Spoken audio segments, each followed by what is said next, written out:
বর্ণনা করেছে এবং নবী করিম সাল্লাল্লাহু আলাইহি ওয়াসাল্লাম ইরশাদ করেছেন, যখন আজান এর আওয়াজ হাঁকা হয়, মুয়াজ্জিন যখন আজান হাঁকেন তখন শয়তান খুব বাজেভাবে পলায়ন করে।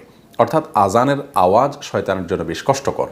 এই কারণে কোনো ব্যক্তি, পরিবার বা স্থাপনায় দুষ্টজিন এবং শয়তানের প্রভাব দেখা দিলে যারা রাকি বা ঝাড়ফুঁক করেন তারা যে সমস্ত আমলগুলো করেন তার মধ্যে থেকে অন্যতম একটি গুরুত্বপূর্ণ আমল হলো আজান হাঁকা। কারণ আজানের আওয়াজ যেহেতু শয়তান সহ্য করতে পারে না, এজন্য আজানের মাধ্যমে শয়তান এবং দুষ্ট জিনকে তাড়াবার জন্য তারা চেষ্টা করে থাকেন।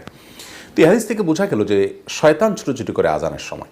আরেকটি হাদিস আবু দাউদ এবং অন্যান্য হাদিসে কিতাবে বর্ণিত হয়েছে যে নবী করিম সাল্লাল্লাহু আলাইহি ওয়াসাল্লাম বলেছেন, ইদা সামিআতুম নুবাহাল কালব, কুকুরের ঘেউ ঘেউ আওয়াজ যখন তোমরা শুনতে পাবে। অস্বাভাবিকভাবে কুকুর অনেক সময় ঘেউ ঘেউ করতে থাকে, কোনো কিছুই নেই কিন্তু তারপরও সে বেশ অস্থির হয়ে যাচ্ছে এবং প্রচুর পরিমাণে ঘেউ ঘেউ করছে, আমরা প্রায়শ লক্ষ্য করব। তো এই সময় নবী করিম সাল্লাল্লাহু আলাইহি ওয়াসাল্লাম বলেছেন যে আল্লাহর কাছে যেন আমরা আশ্রয় প্রার্থনা করি বিতাড়িত শয়তান থেকে।